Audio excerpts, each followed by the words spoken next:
it's not always like this perfect buttoned up blog post, but it's a really cool story. Or another mom can read it and be like, oh my gosh, I had no idea that other moms were going through that, whether it's an eating disorder or depression or even something really positive. It's just giving an outlet for moms to realize that they're not in it alone. Hey, you're listening to the Friends in Austin podcast. I'm your host, Justin Talent, and every week I bring you the stories of the people of Austin. Thank you for listening.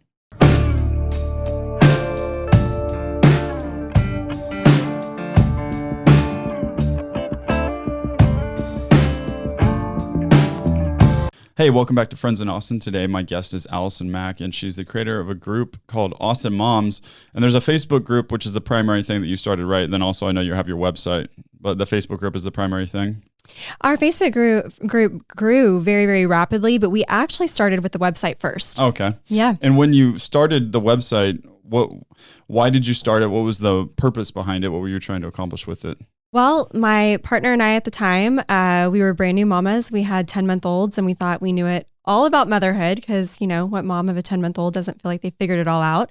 And we just wanted to create an online platform to connect moms to each other and to resources. But truth be told, I thought it was going to be a fun little hobby. I feel like we were kind of doing the blogging thing before blogging was really cool.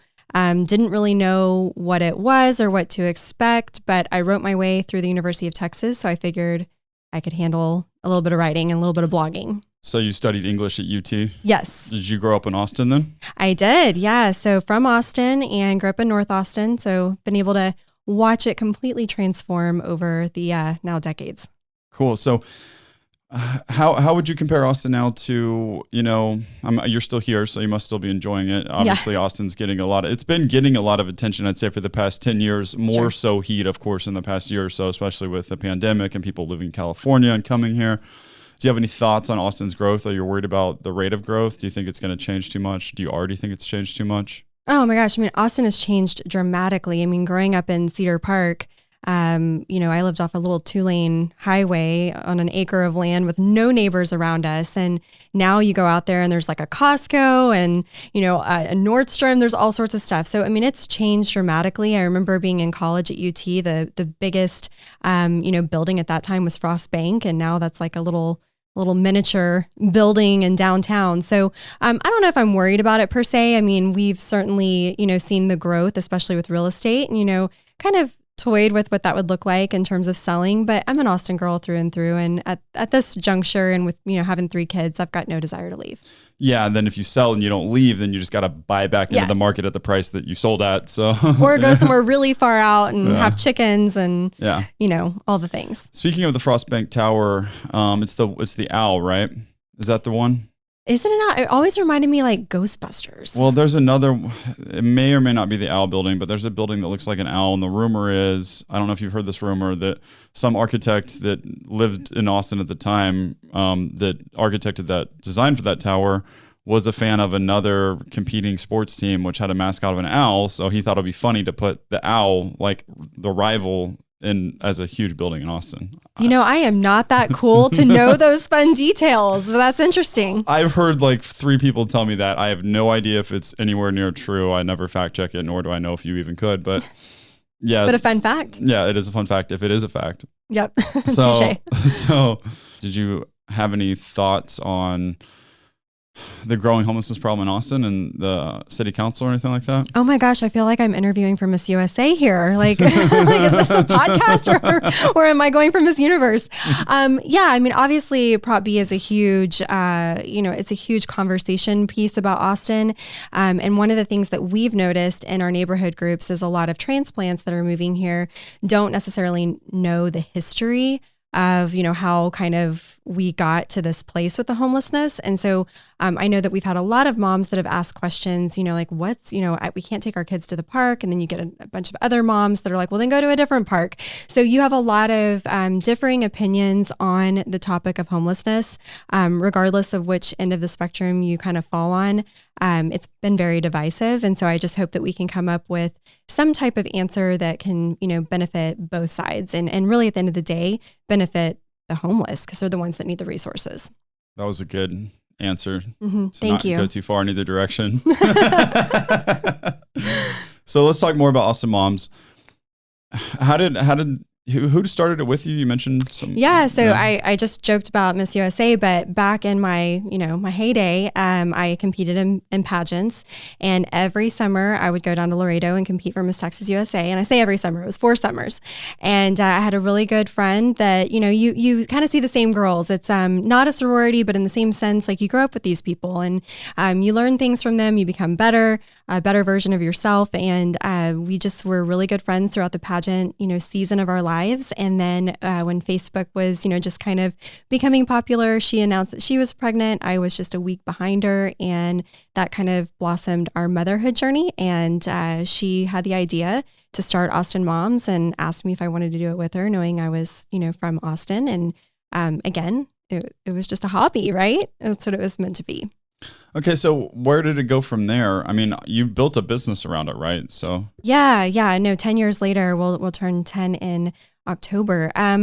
So I would say, when you're doing something you love and you're passionate about, a lot of times, if you're lucky, it'll turn into a business opportunity. And I have to say that with Austin Moms, that is absolutely the case. It was just something I was passionate about. I was a mom, a new mom at that. I will say early on, her name is Vanessa, who started it with me. We realized really early on that 2 moms' perspectives was not really going to give the full scope of being a mom in Austin. So we started looking for contributing writers to be able to share their perspective and their journey to motherhood. I think the very first time we did the open call, we had 2 people apply. So they were hired. And then, just continue to grow. We just continue to have more people that, weren't our friends and our family that were following us and knew we were kind of onto something, and just continue to do those open calls, bringing on new writers and fresh voices. And now it's funny, we have a team of 65 writers and photographers that are curating content, and they're in all different seasons and stages of motherhood, which is really what we wanted. Interesting. So are you then on many platforms? I'm assuming you're on Instagram as well. And so we have so many different platforms. Yeah. In fact, when a company will call and inquire about us, it's not even something I can explain over an email. I pretty much force anyone to get on a call with me to kind of explain all of the different layers. If you want me to go through them, I can give you my mouthful, or we can hold off. Sure. No, sure. Go ahead. Yeah. So our website really is our bread and butter. It's where all of our content is housed. And so ultimately, we're driving eyeballs back to the website. I mean, you name it, we've written about it. We've probably published 4,500 blog posts in our lifetime. Anything from tips and tricks to navigating Austin, or if you're a transplant with neighborhoods, if you're looking for a pediatrician, a photographer, parenting woes and mishaps, triumphs and victories, just kind of everything along the way, for all different seasons of motherhood. We think it's important for anyone who lands on our website to truly feel represented, to feel seen, whether that's, the age of their kids, the area of town that they live in, or even down to the color of their skin. We are intentionally, inclusive and diverse at the same time.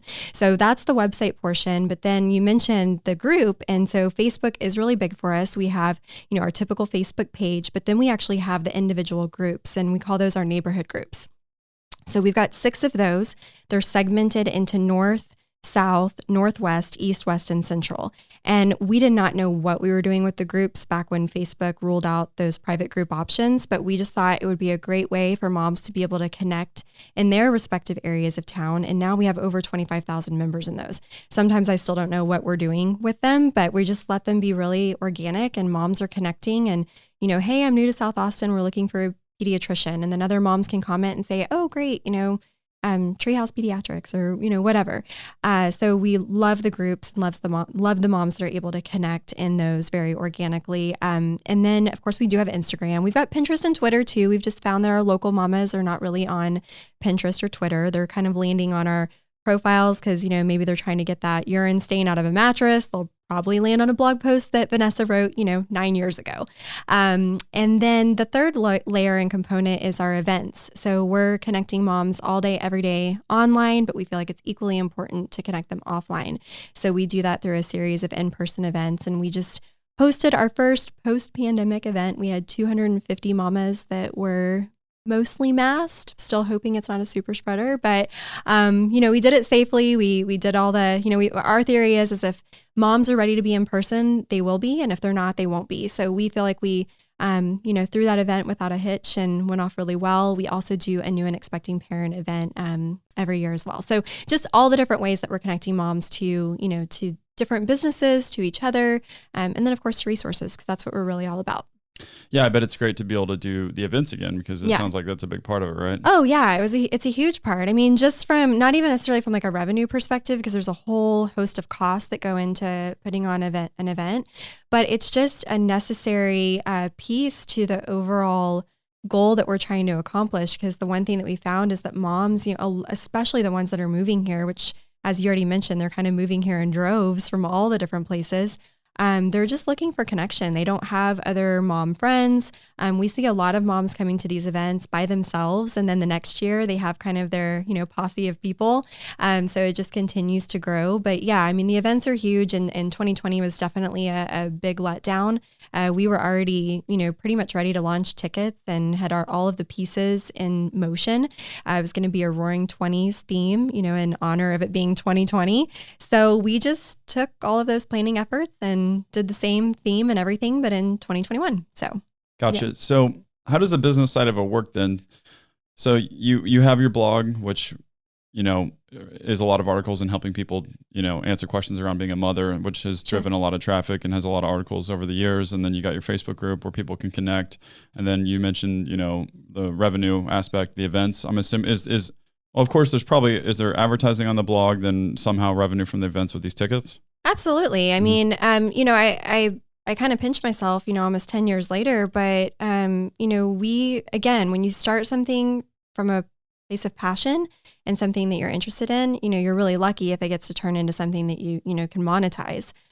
So with Austin Moms, I mean, we have a team of, people that get paid to do various different job duties. And, as even running a podcast, there's definitely an expense that comes with all of your hosting fees and, for us, like our newsletter. I mean, I could go on and on about the different list of expenses. So you've got to find a way to bootstrap that and, have it kind of pay for itself. And in the beginning it didn't, and we weren't too worried about it because again, it was for fun and all of that.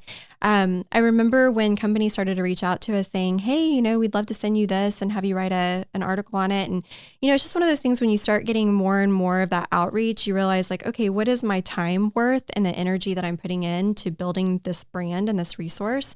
And you have to monetize that. And, we've gotten smarter over the years on how to do that. I was going to say that the way that you're laying this out is kind of in the way of like almost offensive in the monetization of it. And I can understand that. And I'm not saying that's a bad thing. I'm not trying to, I'm just saying like, it's not bad to make money on something. No, not at all. Especially when you're providing value to other people who get to capitalize on that. And especially when that is costing you money in itself. So, well, the good news is I will say, and we're very transparent about that. We're not a nonprofit. We're very much a for-profit business. I think it's one of those things for our readers. They don't notice that, right? Like our website is free. Come to our website, take advantage of all of the perks. Of course, if you come to one of our events, there's a ticket cost, but we put together these amazing swag bags that are usually valued, at least $1,500. This year, they were almost at $2,000. And that's of real tangible items. You may not love every single item that's in the bag, but our hope is that there's at least 3 or 4 things, that you can take advantage of and give to the rest. And then, from a business perspective, when we've got places like hospitals and pediatric dentists and, you name it, reaching out, we have to find a way to not saturate our news feed. I joke all the time, like I could easily be, all the Botox in the world, all the filler in the world being paid that way, but that at the end of the day wouldn't bring any value to the people who are on our website. So we also do a lot of organic guides as well. So we do have paid guides like with our summer camps and our photography, but with our organic guides, I mean, these are just our writers that are saying like, hey, here's the best tacos in Austin. Like we went and checked out, 25 places and had 25 different tacos, and here's where you can, get a great crispy taco or, insert whatever topic you can think of. And those are all organic and non-paid placements. Have you had any issues in the past when doing the monetization that upset people that you then changed how you did it, or none of that ever happened? No, not at all. I mean, I think everyone really respects and values. I mean, our writers, everyone writes for Austin Moms for different reasons. And I will say one thing, not all of our writers are actually writers per se. A lot of them are new moms and they feel like they've got a great story, and we love being a platform for that. And so when you come to our website, you may find typos. I mean, I edit everything. So if you do, I mean, I'm kind of the one that you can blame, but it's not always like this perfect buttoned up blog post, but it's a really cool story. Or another mom can read it and be like, oh my gosh, I had no idea that other moms were going through that, whether it's an eating disorder or depression or even something really positive. It's just giving an outlet for moms to realize that they're not in it alone. And as a seasoned mom, you may not realize that new moms need that, but they do, because we've been doing it. And so to us, it's kind of normal, but to those new mamas, they are just kind of like lost little puppies trying to navigate what it's like, navigate their bodies, their emotions, all of the things. And so we want to make sure and be a voice for that so they can know that they're not in this journey alone. That makes sense. So when you do these events, what kind of events do you do? Yeah, so our Mom's Night Out is truly our signature event. It's so popular that it happens twice a year. And I love the word organic because it really started from a really just neat kind of sweet place of like, hey, let's get some moms together at a boutique. I think at that very first event we did, it was in 2nd Street District, and we had, I don't know, maybe 45, 50 moms that came to it. And I think it was like $5, to come, and we sold out. And then we just did another one like at a blow dry bar. And we just continue to do these little kind of pop-up events, but all in a Mom's Night Out style. So, think cocktails, light bites, just a great time for moms to kind of be able to connect. We did find that moms in Austin really like open bars. So that's definitely like a key component to any of our Mom's Night Out events, is like, we know we need to have a DJ, we need to have like photo booth, we need to make it a good time. But the event just kept growing, and now we see about 250 people in attendance at each of those Mom's Night Out. So we bring in about 500 people annually to the Mom's Night Out. And then that's all we've got the bandwidth for. Like, we can't do any more Mom's Night Outs because it's 6 full months of planning. It's like a wedding twice a year. So I'm assuming that Mom's Night Out, they don't bring their husbands along. Would that be a no-no? We've had men there. We've had dads there for sure. But no, it's intended for the girls. It's a girls' night, and just a great time to celebrate and connect and get together. And it's just a couple of hours. We do giveaways. We usually partner with some type of nonprofit. This year it was CASA of Travis County. In the past, we've done SAFE, where the moms are able to bring items for donations, and they kind of get raffle tickets in exchange for those items. We've got moms that bring suitcases, like literally like suitcases full of items for these organizations. And then the organizations are leaving with, truckfuls of much needed donation items that will help those, those causes that they're working on. What are some common things that you would see mothers? Is there things that come up all the time as far as like problems that moms have, or is it mostly just about just connecting with other people? No, I mean, I think like I said before, I mean there are all these like nuances that come up when you're a mom. It just depends kind of on the the stage, season or stage of life that you're in with your kids. Like, I've got an almost 11-year-old, an 8-year-old, and a 5-year-old. So my problems are a little bit different than, say, a mom who's got a 2-year-old and a 3-month-old. And so I guess the problems or the consistent things that come up are all just really surrounding our kiddos and how to navigate each of those seasons. So maybe you have a 1-year-old and he or she isn't crawling yet. You're like, oh my gosh, is this normal? Why is my kid not crawling? Like, do I need to go to therapy? Do I need to do, what do I need to do? Well, great. We've got a resource for that. Or, hey, my kid's got a funny shaped head. They're 3 months old. Do they, I keep hearing about this helmet. Do they need to wear a dog band? So we've got resources for that. And then you get into like maybe the season I'm in, and you've got moms that are talking about kids with ADHD or, being on the spectrum with autism. And so, I mean, there really isn't any one particular, I guess, problem like consistent theme. It's just like, how do we parent these kids in the best way that we can? And we believe that knowledge is power. And I think more than anything, like, I know I'm a broken record, but just giving a safe space for moms to know that to give them the power and the voice to be able to say like, okay, this is normal. Like, I've got the baby blues. Okay, there's a resource for that. Let's talk about it. Let's talk about mental health, especially with May being mental health awareness. So we try to cover all of these big topics so that moms just feel empowered to be able to talk about it. So is this a full-time job for you? 100%. Okay. So when the pandemic hit, was that a concern or not?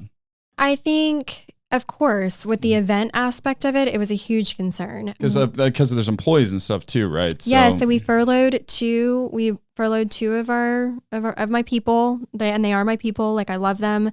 And that was hard. I will say no one works for Austin Moms really full time per se, because they're all moms, and it's usually the best people that work for Austin Moms are hungry and they want to stay home with their babies, but they want to find a way to make supplemental income, and we're a great space for that. So I knew that by furloughing, it wasn't going to be some huge detriment to their overall income, but it was a necessity that we had to do. And I think in a lot of ways, it forced me to kind of go back to the grassroots. Having started Austin Moms, I've done every role. Like, I've done it all. I've edited, I've done the social media, I've done the graphic design. I mean, I've literally been an integral part of each piece of it. But over time, as you grow, you have to start finding people that you can trust and that can do those things for you, so that you can continue to grow and develop the brand and have more writers and more content and all of the great things.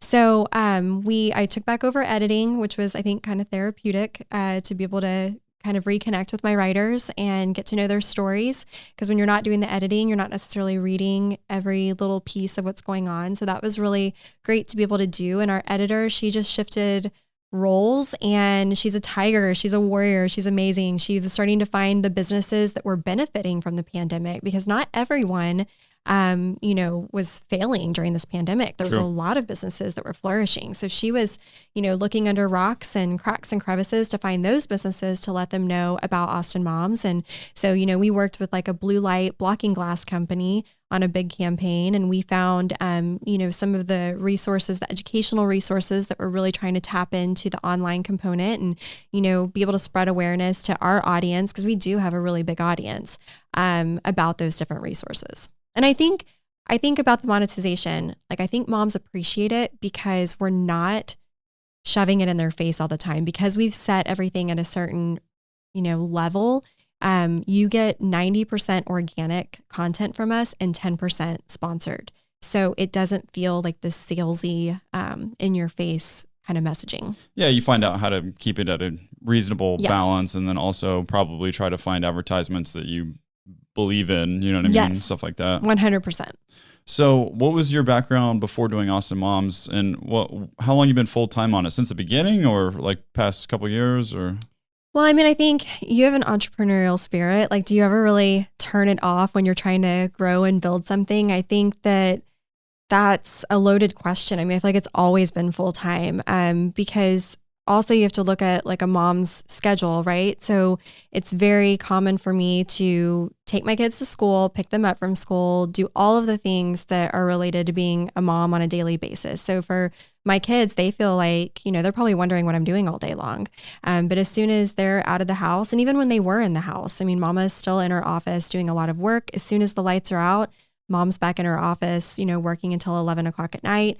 Weekends, it's hard to turn it off. You're maybe doing things on social media or responding, quickly to clients, whatever it may be. So I don't know if it was like completely full-time from minute one. I mean, I think the first couple of years, especially having our co-founder, Vanessa, we kind of split duties. At a certain point, she moved to San Antonio, and it just made sense for me to kind of buy her out of her portion of the business and become the sole owner of it. But she's still very dear friend and integral part, and always will be, because it was her idea to even do this.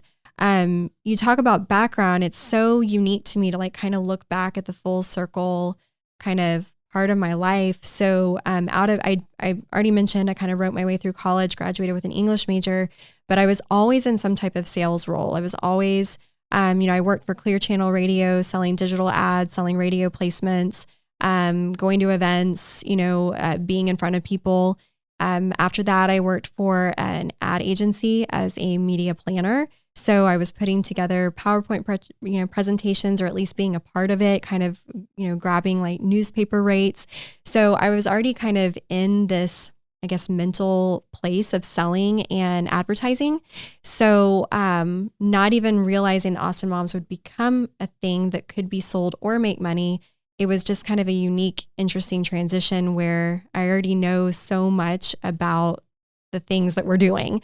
And, being in a sales role, I know my platform. Like I know Austin moms through and through, and I'm able to explain it in a really easy to digest way to customers who are looking to tap into our audience. You said you have these go-to people. Someone asked for a person to do X, Y, Z. You know, do you have businesses that you partner with that become part of that list, or does that all just still natural recommendations and stuff like that? You mean in terms of people who work for Austin moms? Or? No, like let's say someone's looking for a babysitter. Sure. Do you have babysitters that maybe pay you to be part of a recommendation list?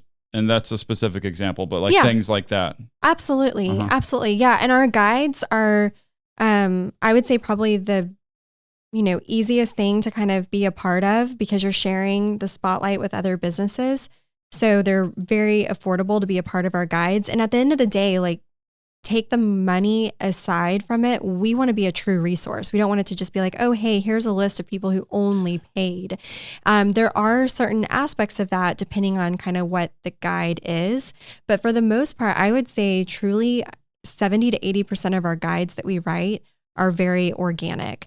But when you talk about things like, nannies or preschools, photographers, summer camps, those do kind of more naturally fall into more of a paid listing that we offer. But we also have a family directory on our website, which is complimentary for any business to add their information to. There's a lot of noise because it is a directory and it's free and people know it's free, but it's a great way to tap into our platform without having to pay a dime. So we truly have options really from you're just kind of starting out grassroots all the way to say a large hospital group like, Baylor Scott and White or Texas Children's. I'm curious about the events and kind of like the logistics behind throwing events. How do you have your platforms. It's easy to reach out to the people because you have them on your platform, right? So like, that's not an issue. I'm assuming when it comes to the event, getting people there, it's not so much a problem. So what about like the organization of it and I don't know, staffing it or preparing it and all that stuff? So, we've got a great team that, is a part of Austin Moms and that's writing for us. So a lot of them love to be there and help with check-in and help with all the logistics and all of the things that kind of make it go round. You're right. It's easy to find brands, especially in a pandemic, that are trying to reestablish themselves and make sure that people still know that they're in existence and they're around and in business. So we have no shortage of brands that want to participate in our event. As far as, just kind of making it all come together, it's just kind of stuff that we learned along the way, and it's hard. It's a lot of work. I mean, my event manager is in the hospital right now with a collapsed lung, and we just had this event on Wednesday, and I'm like, oh my gosh, did the event do that? It's like, did I push you that hard? But it's a lot. It's a lot of work that goes into it and a lot of preparation. So I don't know if I could sum it up in like an events 101 course. Yeah, I was kind of asking for selfish reasons because I'm building something that has to do with events. So I was curious kind of like what the pain points are about events, but we don't need to go too far into it. No, they're fun. They're fun, but they're a lot of work. And, it's funny because people are, they pay tickets and, it is good revenue it's good like gross revenue, I guess, that comes in. But then it's a lot of stuff that goes out. You've got your venue, you've got your, your staff. You got a lot that goes into throwing an event, but it's fun. Yeah, I was curious about is there like a industry standard for software that people use for that or not really? From the ticket sales perspective, we use Eventbrite. I know that there's other ones like Ticket Tailor and, other platforms, but Eventbrite's been pretty good to us and easy to navigate and respected in the ticket selling community. So gotcha. Yeah. I guess I want to go off topic. Yeah. So today, have you looked at crypto at all? No, my husband's been talking about crypto. So we had a company reach out to us about crypto and was trying to get on the phone. And if I don't understand it after it being even explained on a phone call, then it's probably just not a good fit. Yeah, that makes sense. Yeah. So, today's they're calling it Crypto Black Wednesday. At the time that we're recording this, of course. Yeah, it's dropping really bad. It was down to like 36,000 Bitcoin at least, and all the other cryptos were down. And at some point they were peaked at like 62. Yeah, that is like nerding out on me. That is just like information that makes my mind. I need like green money to be able to be in my bank account that I can touch and feel and understand. I'm sure I'll kick myself, 10 years from now when it blows up and everyone's I'm not sure that you will be kicking yourself. Oh, okay. So it's down. Well, you never know. But yeah, you never know. It could, who knows? Maybe, probably not. But I don't understand all the things about it, but I think it's neat. Okay. Well, we talked about your background a little bit, but is there any hobbies that you have that you can fit in outside of, running your business and being a mom? Can you fit anything else in? Yeah. So I'm also the director of the Miss Austin USA pageant. So I know I mentioned having competed in pageants, and I think that's my fun. That's like I don't know, I just really enjoy being a part of other contestants' journey. I know that for me, having competed in pageants, it was just huge transformation. It's one of those things that you keep losing and you keep losing, and you lose far more pageants than you ever win, or at least for me, I did. But you gain something from each experience, whether it's, being able to talk in front of a room of people, or, be able to kind of express yourself in 3 minutes or less, because that's what the interview kind of, looks like, straight down to walking in high heels and knowing how to put your makeup on, just being like a better version of yourself. And so now as the director, I'm pivoting from the event that we just had, and I've got the pageant coming up June 5th. So really looking forward to just kind of running that. And it's a totally different type of event, but the same moving parts. It's even though it's not moms, it's pageant contestants. It's a lot of the same components to it. So gotcha. So the way that you talked about pageants is, you become a better person. You found it a good experience your whole life. Obviously, You're still involved in it. Wasn't like, and I'm bringing up this like documentary or something. Didn't pageant culture, if I can call it that, I don't know if that's like a nice or whatever, pageant culture get some like bad reputation from some Netflix documentary or something like that? Maybe. I don't know. This was a while ago, I feel like. I was just curious if your thoughts on that, because there's always two sides to every coin, and also they're trying to make a documentary, right? They're trying what's dramatic, like this, so there's like the certain things that go on, and some people were shedding some light on things that they thought were bad about pageant culture. But I was just, since you've had a good experience, I was curious, Yeah, I think it's what you make of it too. And also I think the age of when you start competing, plays a huge factor. People like to ask me all the time, because I've got a daughter who's 5. They're like, oh, are you going to put Larkin in pageants? I'm like, oh my gosh, no, not at all. If she comes to me, whether she's 15 or 20 and wants to compete in a pageant, sure, we'll have that conversation, but I'm not actively trying to put my 5-year-old in a pageant, because I'm not entirely sure that the value is there at her age. For me, I started competing when I was 14, 15 years old. And it's just one of those things, you gain confidence every single time you're on stage. I mean, what 16-year-old wouldn't, being in a bathing suit in front of a whole bunch of adults, which now I am really proud the USA system has stripped the teen contestants of having to wear swimwear. They now wear fitness wear. So there's been a lot of evolving, with the culture of beauty pageants, and a lot of changes that have been made. I'm sure with any system, there comes pros and cons. For me, I competed in the USA system, which is best known for having been owned by Donald Trump, but no longer is owned by Donald Trump. But that's kind of what it's known for. And if you win, if you win Miss Austin USA, you go to Miss Texas USA. If you win at state, you then go to Miss USA, and then you compete at Miss Universe. So that's the system that I'm a part of. And, I think it's the best. But yeah, there's negative with anything that you do, whether it's pageants or football, or, you insert it. Hey, everyone. This is your host, Justin. I just wanted to thank everyone for listening, and give those that are new to the podcast a reminder to please subscribe to the podcast on your favorite podcast player. If you're on YouTube, please like the video, share it with a friend. That helps us out. Thank you.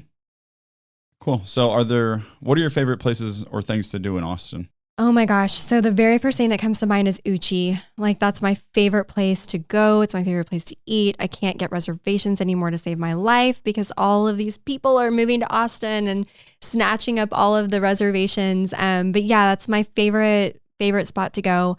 We do live in, kind of West Austin, so kind of in the hill country. Love to spend time at my dad's ranch outside of Austin in Medina. We have such a great time there, just teaching our kids, about the land, and it's been in our family for over 100 years. So being able to go find arrowheads and kind of teach them the rich culture of that area. We have a deer lease in Cotulla, so we like to spend a lot of time in South Texas. So my husband's big outdoorsman kind of guy, and just teaching our kids the value of, being able to harvest and eat what we've killed. So that's really important to us as well. You'll find me just really in my car. Like, I feel like I'm just like a chauffeur these days. Like, we're going here, we're going there every single day. I'm being pulled in different directions for all of the things regarding kids and their sports activities and tutoring, you name it. We're there. Gotcha. It's cool. I know it's kind of boring, actually. I feel like you're nodding saying it's cool. No, it doesn't sound boring at all to me, really. Yeah. Yeah. Okay. Sounds good. So is there anything in particular on your blog that you've written about that is like, I don't know, more important to you or one of your more interesting things? Yeah. So if you go back 10 years, I was writing about like what we were eating on the weekends, right? Because we were just trying to come up with whatever content we could when it was just two mamas writing about their stories. But as we grew and as we aged, our stories became bigger and our journeys became different. So 4 years ago, I had a prophylactic double mastectomy. And I don't know what that, I mean, I have an idea of what that is, but the extra words in the front, I don't understand. Prophylactic means preventatively. Okay. So essentially my sister had breast cancer pretty early on in her, in her early 40s. And after genetic testing determined that she was genetically predisposed. And then so my mom got tested and then I got tested. And there was all these different protocols that we were supposed to do. You hear every year a woman's supposed to have a mammogram. Well, if you're genetically predisposed, they want to do an MRI and a mammogram. So basically you're being looked at every 6 months via mammogram or MRI. So was going to basically start my baseline MRI and they said, you've got to wait for your menstrual cycle. This is probably way too much for you, Justin, but you got to wait for that because it can kind of throw off the scans. And that never came because I was pregnant at the time with my daughter, didn't know it. So waited until I was finished breastfeeding and got through all the things and started getting my scans done. And that very first scan, they found something on my breast and ended up having to do an MRI guided biopsy. At the time, I was also battling alopecia areata, which is like a totally different, like crazy thing that I went through that I wrote about, and I can go down that rabbit hole in a second. Yeah, I'm sure. I'd like to know what that means. Or yes, what that is, so. I know. It's crazy and it's almost like requires pictures. But at the time I was battling that, which is basically hair loss, and the stress of dealing with finding something on my breast and having to go through this MRI guided biopsy, even though it turned out it was normal breast tissue, I just decided right then and there, like, this is not worth the stress of even losing another hair on my head. Like, I've got 3 beautiful babies that I was, so lucky and fortunate to be able to breastfeed all of them. They've done their job. They don't look that great anyway anymore. So let's figure out what it looks like to just have complete removal of my breasts. And so my daughter was 10 months old when I had my surgery in February of 2017. And honestly, best decision I've ever made was doing that. And I think why I love to share this story is because I did make the decision to write about it. In fact, I had one of our photographers come over and take pictures of me, kind of raw pictures before I had all of my drains removed, because I knew in that moment when I was laying in my bed, like, I want to document this. I want to talk about this. At that time, not a lot of women were talking about prophylactic double mastectomies. Like, you had heard about Angelina Jolie doing it, but not really a lot of other kind of normal, people. So yeah, I knew I wanted to document it, and I'm so glad that I did. I've had at least 5 women reach out. Good old Google, SEO juice, finding my story and searching the genetic predisposition that we have and asking questions and being able to give them just guidance and advice. I will say that having something done at your own free will is totally different than trying to give someone advice when they already have breast cancer. You have a completely different mindset. Mine, I got to make this, empowering decision for myself. Other women are being told, well, you've got to do this to have a chance at survival.